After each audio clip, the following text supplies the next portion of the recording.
Makanya Rasul Paulus mengatakan, untuk memberikan makanan kepada baby, kita tidak akan pernah suguhkan bubur, tetapi dikatakan apa? Susu adalah lembut, bergizi, mempunyai arti untuk pertumbuhan fisik daripada anak itu. Maka si anggota juga, kalau kita sodorkan secara doktrin, tentu dia apa? Dia akan bertahan kepada doktrin yang dimiliki dari dia punya kepercayaan. Itulah sebabnya kita banyak kegagalan. Kita selalu mempertahankan apa doktrin daripada Masihat ke-7 itu. Kita terus sodorkan.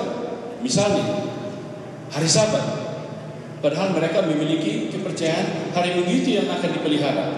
Nah, disinilah cara-caranya kebijaksanaan daripada kita sebagai umat-umat Tuhan, sebagai anggota harus melihat dari sudut mana kita harus datang untuk mendekati si anggota yang baru tersebut.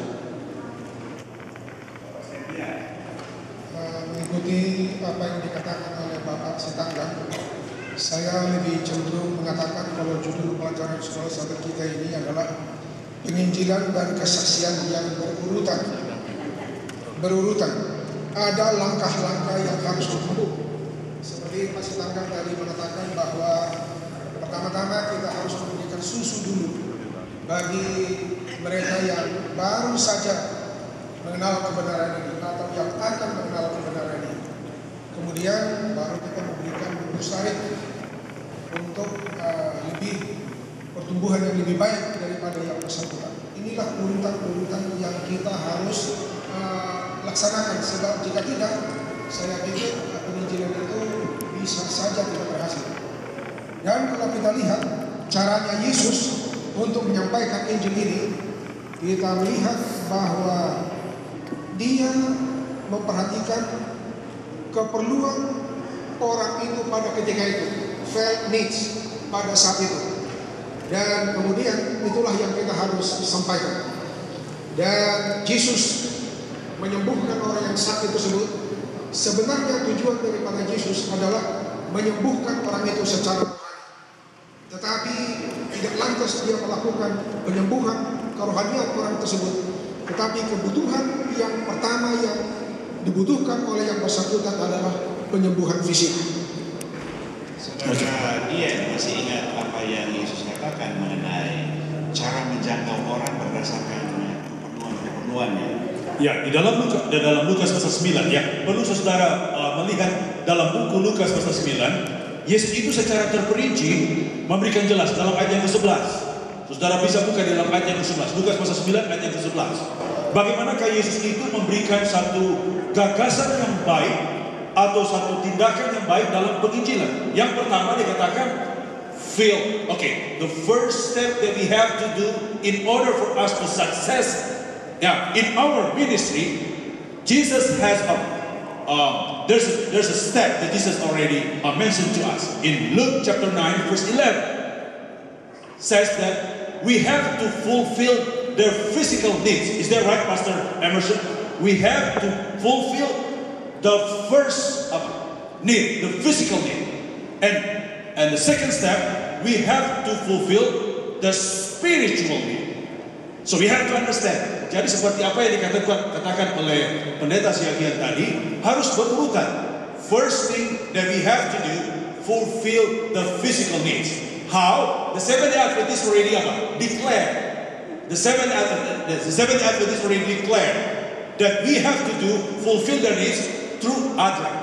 Is that right? Adra itu. Jadi itu cara, strategi. Nah, itu secara praktikal. Nah, secara teologi bagaimana? Secara teologi, mengapa Rasul Paulus memberikan latar belakang susu begini? Di dalam buku Kisah, the background why the Paul mentioned about first thing we have to give the soft muan. Because waktu di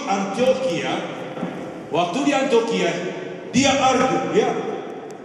Rasul Paulus ini orang filosof, ya, orang filosof. Dia argue.